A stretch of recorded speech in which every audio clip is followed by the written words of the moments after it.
ये कहानी एक ऐसे कैदी की है जिसके अंदर असीम शक्तियां हैं। वो जब चाहे जेल से भाग सकता है, पर उसका मकसद दुनिया में नफरत नहीं बल्कि प्यार फैलाना है। कहानी की शुरुआत होती है ओल्ड एज होम से, जहां पर एक बूढ़े आदमी को दिखाया जाता है जिसका नाम पॉल एजकॉम है। ओल्ड एज होम से किसी को भी बाहर जाने की इजाजत नहीं है, पर पॉल हर सुबह यहां से बाहर जाते हैं। वो पहाड़ी पर बने एक वुडन हाउस के पास जाते हैं जिसे सालों से छोड़ा हुआ है, और खिड़की से अंदर झांकना शुरू कर देते हैं जैसे वो खिड़की से किसी को देख रहे हो। पॉल हर रोज यहाँ पर आते हैं, चाहे मौसम कैसा भी हो। पॉल अब वापस ओल्ड एज होम आ जाते हैं जहाँ पर सभी बूढ़े लोग फिल्म देख रहे होते हैं। फिल्म देखते देखते पॉल बहुत इमोशनल हो जाते हैं, इसीलिए उनकी दोस्त एली उन्हें वहां से ले जाती है। ये दोनों एक अलग टेबल पर बैठ जाते हैं। एली जब पॉल से पूछते क्या हुआ, पॉल कहते हैं कि मैंने एक बहुत लंबी जिंदगी देखी है। और यहाँ से कहानी जाती है फ्लैशबैक में, यानी कि सन 1935 में, जहाँ पर एक जेल दिखाया जाता है जहाँ पर बहुत सारे कैदी काम कर रहे होते हैं। ये वो वक्त था जब पूरी दुनिया में ग्रेट डिप्रेशन चल रहा था, यानी कि मंदी का दौर चल रहा था। लोगों के पास नौकरियां नहीं थी। यंग पॉल इसी जेल में एक प्रिजनर गार्ड था। यंग पॉल को वॉशरूम में दिखाया जाता है जिसे यूरिन करने में बहुत प्रॉब्लम हो रही होती है, क्योंकि उसे यूरिनल इन्फेक्शन होता है। तभी उसका साथी गार्ड आता है और उसे कहता है कि एक नया कैदी आया है। वहीं बाहर एक दूसरे गार्ड को दिखाया जाता है जिसका नाम पर्सी है। उसके साथ एक बहुत लंबा चौड़ा कैदी होता है। पर्सी बार बार बोल रहा होता है डेड मैन वॉकिंग हियर। दरअसल पर्सी एक अच्छा इंसान नहीं है। उसके दिल में दोस्ती, दया, धर्म कुछ भी नहीं है। साथ ही उसका कैदियों के साथ व्यवहार बहुत ही गंदा होता है। अब इस बड़े कैदी को अंदर लेकर आया जाता है। जॉन उसके साथ सेल के अंदर जाता है। जॉन उससे उसका नाम पूछता है। वो कहता है कि मेरा नाम जॉन कॉफी है। हालांकि ये शारीरिक रूप से किसी जाइंट से कम नहीं होता, पर इसका व्यवहार बच्चों की तरह होता है। वो पॉल से पूछता है क्या रात को यहाँ पर लाइट बंद होती है, क्योंकि इसे अंधेरे में डर लगता है। पॉल कहता है कि नहीं, यहाँ पर हमेशा उजाला रहता है। पॉल के सेल से निकलने से पहले ये अपना हाथ भी उसकी तरफ बढ़ाता है। ये देखकर वहां पर सभी गार्ड्स चौकन्ने हो जाते हैं, पर पॉल उससे हाथ मिलाता है। पॉल जब सेल से बाहर निकल जाता है तो जॉन उससे कहता है कि मैंने रोकने की कोशिश की, पर मैं रोक नहीं पाया क्योंकि देर हो चुकी थी। पॉल इस बात को समझ नहीं पाता, और जब वो जॉन कॉफी की फाइल देखता है तो यहाँ से कहानी फ्लैशबैक में जाती है और हमें वो दृश्य दिखाया जाता है जिसकी वजह से जॉन कॉफी यहाँ जेल में है। दरअसल एक घर से 2 बच्चियां गायब हो जाती है, और जब उसके पिता और आसपास के लोग उसे जंगल में ढूंढने के लिए जाते हैं तो वहां पर जॉन कॉफी बैठा होता है जिसकी गोद में उन दोनों बच्चियों की डेड बॉडी होती है। जॉन कॉफी जोर जोर से रो रहा होता है और वो वही बात बोलता है जो उसने पॉल को कही थी। वो कहता है कि मैंने रोकने की कोशिश की, पर मैं रोक नहीं पाया क्योंकि बहुत देर हो चुकी थी। और यही वो जुर्म होता है जिसकी वजह से जॉन कॉफी को सजाए मौत मिली है। यहाँ पर पॉल को भी अब उसकी सच्चाई पता चल गई है। पॉल अगले दिन अपने एक साथी के साथ जेल में इलेक्ट्रिक चेयर को साफ कर रहा होता है। दरअसल ये वो चेयर होती है जिसके ऊपर उन कैदियों को बिठाया जाता है जिन्हें सजाए मौत मिली है। उन्हें तब तक इलेक्ट्रिक शॉक दिया जाता है जब तक उनकी जान नहीं चली जाती। पॉल जेल के उस डिपार्टमेंट में काम करता है जहां पर उन्हें उन कैदियों को देखना होता है जिन्हें सजाए मौत मिली है। अब जब पॉल और उसका साथी चेयर को साफ कर रहे होते हैं तभी इन्हें हंसने की आवाज आती है, और जब वे बाहर जाते हैं तो इनका एक साथी गार्ड वहां पर हंस रहा होता है। वो इन्हें सामने देखने के लिए कहता है, और तभी सामने से एक चूहा आता है। वो गार्ड जो हंस रहा था वो उस चूहे को बिस्किट का एक टुकड़ा देता है, जिसे खाकर वो जेल की काल कोठरी के अंदर चला जाता है। इन तीनों को लगता है कहीं वो जेल के अंदर छेद न कर दे, इसीलिए तीनों के तीनों अंदर जाते हैं और वहां पर जितना भी सामान होता है सारा सामान बाहर निकालते हैं, पर इन्हें वो चूहा कहीं भी नहीं मिलता। ये देखकर हैरान होते हैं कि 3 गार्ड्स को एक चूहा बेवकूफ बनाकर यहाँ से भाग गया। इन्हें लगता है कि शायद वो चला गया हो, पर अगले दिन एक बार फिर से चूहा बाहर आता है। वहां पर 2 गार्ड्स बैठे होते हैं जो उस चूहे को खाने के लिए बिस्किट देते हैं। वो दोबारा उसी तरह से बिस्किट खाता है। यहाँ पर पर्सी भी होता है, और जब पर्सी उस चूहे को देखता है तो वो उसे मारने की कोशिश करता है, लेकिन वो चूहा एक बार फिर से उसी काल कोठरी के अंदर चला जाता है जहां पर एक दिन पहले गया था। पर्सी उस काल कोठरी को खोलता है और अंदर का सामान निकालना शुरू करता है। तभी यहाँ पर पॉल और उसका साथी गार्ड भी आ जाता है। पर्सी उन्हें कहता है कि वो चूहा अंदर घुस के बैठा है, मैं उसे मसल कर रख दूंगा। हालांकि पॉल के साथ वाला गार्ड उसे बताना चाहता है कि कल हमने यही किया था लेकिन वो चूहा नहीं मिला, पर पॉल उसे ऐसा करने से मना कर देता है। पर्सी अंदर का सारा सामान निकालता है और उसे भी वो चूहा नहीं मिलता। यानी उसने बिना मतलब इतनी मेहनत की और अब सारा सामान उसे अंदर भी रखना होगा। यहाँ पर पर्सी पॉल से और उसके साथी से बदतमीजी भी करता है। पॉल के साथ वाला गार्ड उसकी गर्दन पकड़ लेता है, पर पर्सी कहता है कि अगर तुमने कुछ किया तो तुम्हारी नौकरी चली जाएगी। दरअसल पर्सी यहाँ के गवर्नर की बीवी का भतीजा है, इसीलिए वो अपनी पहचान का नाजायज फायदा उठाता है। और ये ऐसा वक्त है जब लोगों के पास नौकरी नहीं है, कोई भी अपनी नौकरी नहीं खोना चाहता। पर पॉल पर्सी को कहता है कि हमें पता है कि तुम्हारी जान पहचान कहां तक है, पर आज के बाद तुमने किसी भी गार्ड को धमकाया तो हम में से कोई भी चुप नहीं बैठेगा, चाहे हमारी नौकरी क्यों न चली जाए। अब अगले दिन पॉल जब काम कर रहा होता है तो उसे किसी के हंसने की आवाज आती है, और जब वो अपने साथियों के साथ उस सेल के बाहर पहुंचता है जिस सेल के अंदर मिस्टर डेल हैं, तो ये देखते हैं कि डेल के पास वही चूहा है जो कोठरी के अंदर हमेशा गायब हो जाता है। डेल इस चूहे को पाकर बहुत खुश होता है। वो कहता है कि मैंने इसे पालतू बना लिया, ये मेरी हर बात मानता है। वो एक रोल फेंकता है जिसे चूहा वापस लेकर आता है। वो कहता है कि इसका नाम मैंने मिस्टर जिंगल्स रखा है। पास ही के सेल से जॉन कॉफी बोलता है कि तुम्हारा चूहा बहुत समझदार है, जैसे कोई सर्कस का चूहा हो। अब पॉल को जेल का वार्डन बुलाता है जिसका नाम हैल होता है।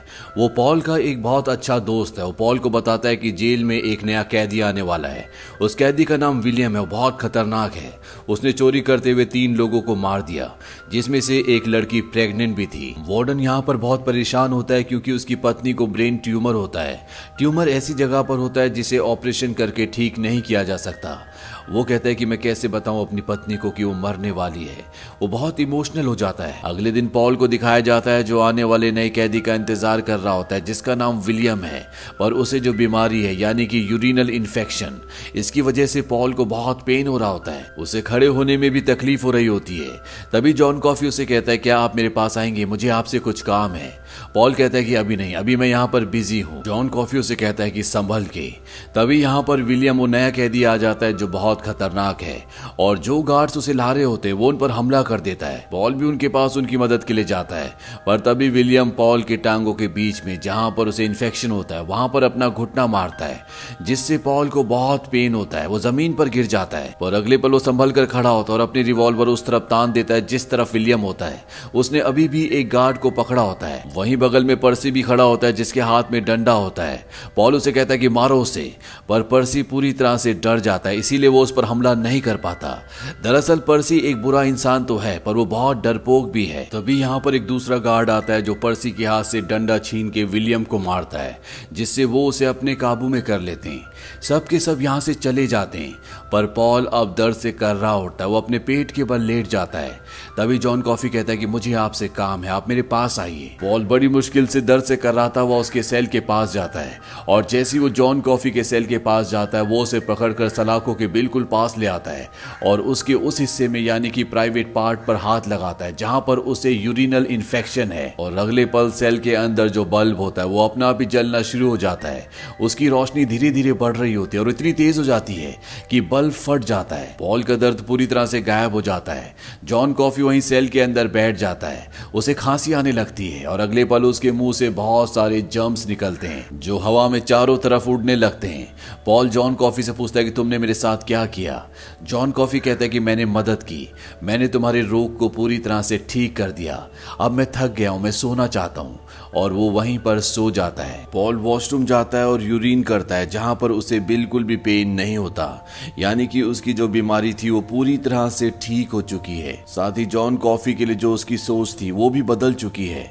वो जॉन कॉफी के उस वकील के पास जाता है जिसने उसका केस लड़ा था। दरअसल वो जॉन कॉफी की पूरी हिस्ट्री जानना चाहता है कि क्या पहले भी उसने कोई कत्ल किया था, पर उसका वकील कहता है कि जॉन कॉफी को पहले कभी किसी ने नहीं देखा।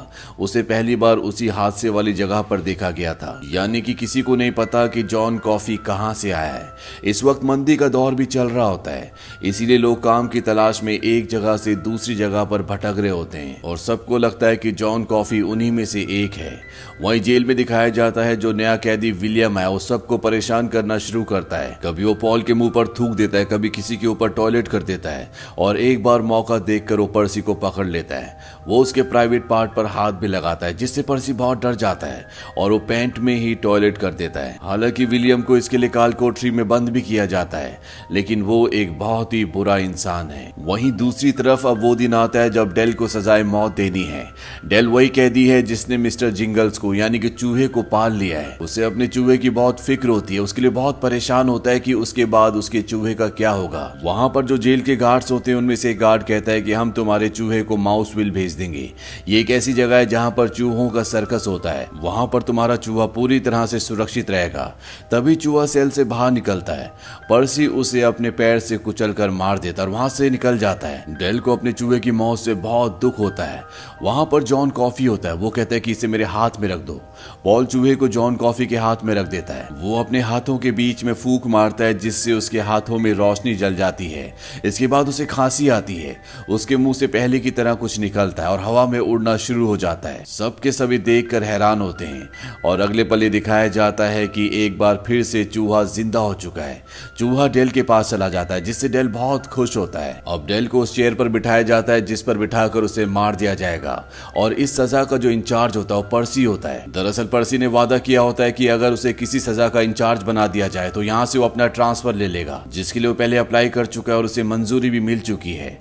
यहाँ पर जब भी किसी कैदी को सजाए मौत दी जाती है तो उसके सर पर एक स्पंज गीला करके रखा जाता है, जिससे करंट का प्रवाह तेज होता है और इंसान जल्दी मर जाता है। पर पर्सी जानबूझकर डेल के सिर के ऊपर सूखा हुआ स्पंज रखता है, जिससे उसे बहुत दर्दनाक मौत मिलती है। डेल की मौत के बाद पॉल को बहुत गुस्सा आता है और वो पर्सी को कहता है कि अगर तुम कल यहाँ से नहीं गए तो हम तुम्हारा पूरा भांडा खोल देंगे। कि किस तरह से? जब नए कैदी विलियम ने एक गार्ड को पकड़ा हुआ था तो तुम्हारे हाथ में डंडा होने के बाद भी तुमने कोई एक्शन नहीं लिया, साथ ही तुमने एक बार पैंट में यूरिन कर दिया था। पर्सी को अब उनकी बात माननी पड़ती है। वो कहता है ठीक है, मैं जल्दी यहाँ से चला जाऊंगा। वहीं अब पॉल जॉन कॉफी के सेल के बाहर जाता है। वो देखता है कि जॉन कॉफी बहुत रो रहा होता है। वो पॉल को बताता है कि मैंने मिस्टर डेल के दर्द को महसूस किया, साथ ही साथ मेरे थ्रू मिस्टर जिंगल्स ने यानी कि चूहे ने भी उसके दर्द को महसूस किया। मैं उस दर्द को अपने अंदर नहीं रख पाया, इसीलिए मिस्टर जिंगल्स यहाँ से भाग गए। मैं अब बहुत थक गया हूँ। ये कहकर जॉन लेट जाता है। पॉल कहता है कि मैं भी बहुत थक गया हूँ। अब एक दिन पॉल के घर पर उसके साथ काम करने वाले उसके सभी दोस्त लंच करने के लिए आते हैं और पॉल कहता है कि तुमने देखा किस तरह से उसने चूहे को जिंदा किया। जॉन ने इसी तरह से मेरा ब्लैडर इन्फेक्शन भी ठीक किया था और अब जो इनका वार्डन है जिसकी पत्नी को ब्रेन ट्यूमर है, ये उसकी पत्नी की भी मदद करना चाहते हैं। इसीलिए प्लान बनाते हैं कि ये जॉन को उसके घर ले जाएंगे। और उससे पहले रात को जॉन के सेल के बगल में जो दूसरा मुजरिम होता है जो कि बहुत ही खूंखार है, जिसका नाम विलियम है, उससे पॉल और उसके साथ ही बियर में नींद की दवा मिलाकर पिला देते। वो बेहोश हो जाता है। साथ ही यहाँ पर जो पर्सी है उसे पकड़ के सब के सब काल कोठरी में बंद कर देते हैं। इसके बाद ये जॉन को उसकी सेल से निकालते हैं और जब ये उसे ले जा रहे होते हैं तो विलियम जो कि बेहोश हो चुका था, दरअसल अभी भी वो होश में होता है। वो जॉन कॉफी का हाथ पकड़ लेता है और जैसे ही वो जॉन कॉफी का हाथ पकड़ता है, जॉन कॉफी पूरी तरह से कांप जाता है। ऐसा लगता है कि उसे बहुत दर्द हो रहा है। जॉन कॉफी को विलियम से छुड़ाया जाता है। इसके बाद विलियम सच में बेहोश हो जाता है। जॉन कॉफी जब बाहर आता है तो वो आकाश में तारों को देखकर बहुत खुश होता है। साथ ही साथ वो धरती से घास और मिट्टी उठाकर उसे महसूस करता है। ऐसा लगता है जैसे वो नेचर से बात कर सकता है। वैसे तो जॉन शरीर से बहुत विशाल है, पर उसका जो नेचर है वो 4 साल के बच्चे की तरह है। अभी जॉन को ट्रक में बिठाते हैं और तभी एक गार्ड जॉन से पूछता है क्या तुम्हें पता है कि हम तुम्हें कहाँ ले जा रहे हैं? जॉन कहता है कि एक औरत की मदद करने के लिए। वो गार्ड पूछता है कि तुम्हें कैसे पता? जॉन कहता है कि मुझे नहीं पता, बस पता है और ना ही कभी मैंने पता करने की कोशिश की कि ये सब मुझे कैसे पता चलता है। अब ये सब के सब वार्डन के घर के बाहर पहुंच जाते हैं। वार्डन शुरू में इन सब को देखकर डर जाता है। उसे लगता है कि कोई जेल से भाग कर आए, क्योंकि ट्रक जेल का होता है। वो गन तान देता है। पॉल उसे समझाता है कि यहाँ पर हम मदद करने के लिए आए हैं। इसके बाद जॉन को अंदर ले जाया जाता है, जहाँ पर वार्डन की पत्नी बहुत बीमार होती है। उसका दिमागी संतुलन भी खो गया होता है। जॉन उसके पास बैठता है। वार्डन की पत्नी जॉन से पूछती है कि तुम्हारा नाम क्या है? जॉन कहता है मेरा नाम जॉन कॉफी है, पीने वाली कॉफी, पर स्पेलिंग अलग है। दरअसल जॉन जब भी किसी को अपना नाम बताता है तो इसी तरह से बताता है। इसके बाद वो वार्डन की पत्नी के फेस के करीब जाता है और उसके मुंह के अंदर से उसकी बीमारी को अपने अंदर डाल लेता है। और जब वो ऐसा कर रहा होता है तो घड़ी रुक जाती है, शीशा चटक जाता है, पूरा घर हिलने लग जाता है और कुछ ही पलों में जॉन उसकी पूरी बीमारी अपने अंदर ले लेता है। जॉन की हालत खराब हो जाती है। जिस तरह से पहले वो अपने मुंह से सारी बीमारी बाहर निकाल देता था। इस बार जॉन के मुंह से कुछ भी नहीं निकलता, इसीलिए वो बहुत कमजोर फील कर रहा होता है। वार्डन की पत्नी पूरी तरह से ठीक हो चुकी है, पर वो उस वक्त से जब उसको बीमारी का पता चला था तब से अब तक की सारी यादों को भूल चुकी होती है। पर जब वो जॉन को देखती है तो पूछती है कि तुम्हारा नाम क्या है। जॉन कहता है कि मेरा नाम जॉन है। वार्डन की पत्नी कहती है कि जॉन कॉफी, पीने वाली कॉफी, लेकिन स्पेलिंग अलग है। इसके बाद वो जॉन के पास आती है, उसे बताती है कि मैंने एक सपना देखा था जहां पर बहुत अंधेरा था और उस अंधकार में हमने एक दूसरे को ढूंढ लिया था। इसके बाद वो अपने गले से लॉकेट निकालती है और जॉन कॉफी के गले में पहना देती है। जॉन बच्चों की तरह उसे कहता है थैंक यू मैम। वो भी उसे थैंक यू कहती है और अपने गले से लगा लेती है। इसके बाद ये जॉन को कंधों का सहारा देकर वापस जेल में ले आते हैं, क्योंकि जॉन की हालत बहुत ज्यादा खराब होती है। वहीं पर्सी को काल कोठरी से अब निकाल दिया जाता है, ये कहकर कि वो जल्दी यहाँ से अपनी ट्रांसफर ले लेगा। पर्सी जब बाहर आता है तो वो जॉन के सेल के पास होता है और तभी जॉन उसका गला पकड़कर अपने पास खींच लेता है और जो बीमारी उसने वार्डन की पत्नी के मुंह से अपने अंदर डाली थी वो उसी बीमारी को पर्सी के मुंह के अंदर डाल देता है। पर्सी पूरी तरह से स्तब्ध हो जाता है और धीरे धीरे वो आगे बढ़ता है और जब वो विलियम की सेल के पास पहुंचता है तो अपनी गन निकालकर विलियम को कई गोलियां मार देता है, जिससे विलियम की मौत हो जाती है और अगले पल वो भी तड़पना शुरू कर देता है और जमीन पर लेट जाता है।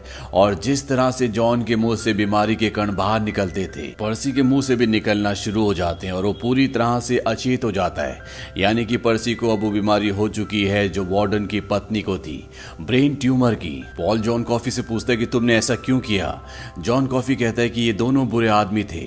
जब विलियम ने मेरा हाथ पकड़ा तब मैंने उसके दिल में झांक लिया था। इसके बाद वो पॉल को अपना हाथ पकड़ने के लिए कहता है। वो कहता है तुम खुद सब कुछ देख सकते हो। और जब पॉल जॉन कॉफी का हाथ पकड़ता है तो वो सब कुछ देख पाता है जो खुद जॉन कॉफी ने देखा था। वो देख पाता है कि जिन दो मासूम बच्चों के कत्ल में जॉन कॉफी को सजाए मौत मिली है, उन दोनों बच्चियों का कत्ल विलियम ने किया था। इसीलिए जॉन कॉफी पर्सी के जरिए उसे खत्म करवा देता है। अब यहाँ पे वार्डन आते हैं और वो जॉन से पूछते हैं क्या इस घटना का मेरे घर वाली घटना से कोई संबंध है। पॉल साफ साफ मना कर देता है। इसके बाद दिखाया जाता है कि पर्सी को एक मेंटल हॉस्पिटल में भर्ती कर दिया जाता है। ये वही हॉस्पिटल होता है जहां पर पर्सी ट्रांसफर लेने वाला था। अब पॉल जॉन की पूरी सच्चाई जानता है। वो जानता है कि वो बेगुनाह है, इसीलिए वो बहुत परेशान होता है। वो जॉन के पास जाता है और उसे कहता है क्या तुम चाहते हो कि मैं तुम्हें यहाँ से हमेशा के लिए कहीं दूर भेज दूं ताकि तुम्हें सजा ना हो। पर जॉन ऐसा नहीं चाहता।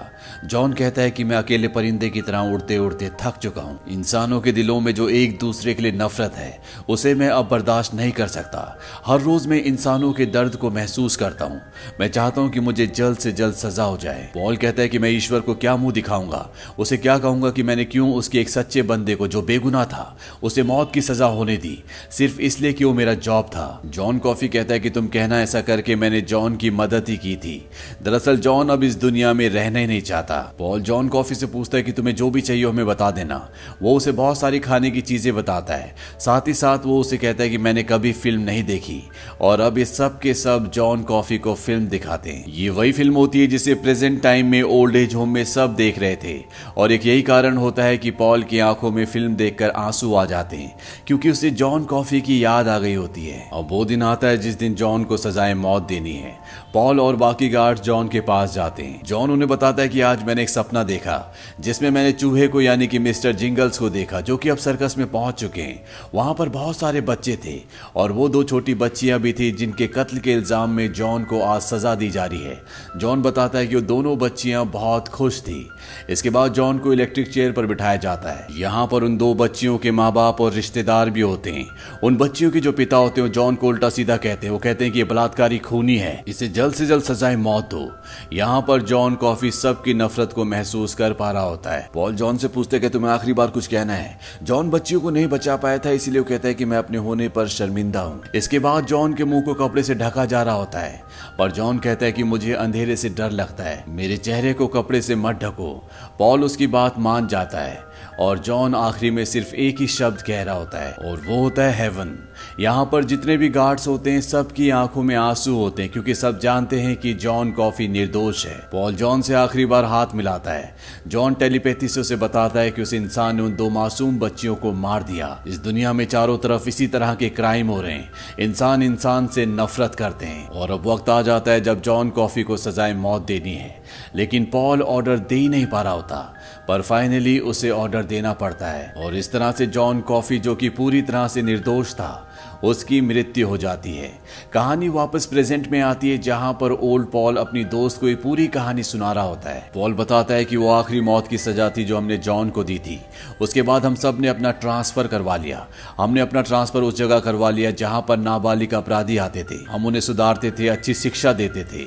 यहाँ पर पॉल की जो दोस्त होती है, कहीं ना कहीं उसे उसकी कहानी पर शक होता है। इसीलिए पॉल उसे कहता है कि आज तुम भी मेरे साथ वॉक पर चलो, और वो उसे उसी वुडन कॉटेज के पास लाता है जहां पर हर सुबह वो आता है। दोनों कॉटेज के अंदर जाते हैं और अंदर मिस्टर जिंगल्स यानी कि वो चूहा आज भी जिंदा होता है, जो जेल के कैदी डेल के पास था। पॉल बताते हैं कि जब पर्सी ने जानबूझकर डेल को तड़पा तड़पा कर मारा, उस वक्त जॉन उसके दर्द को महसूस कर पा रहा था और ये चूहा भी उसके पास था, तो शायद गलती से उसने अपनी शक्ति का एक अंश इस चूहे को भी दे दिया।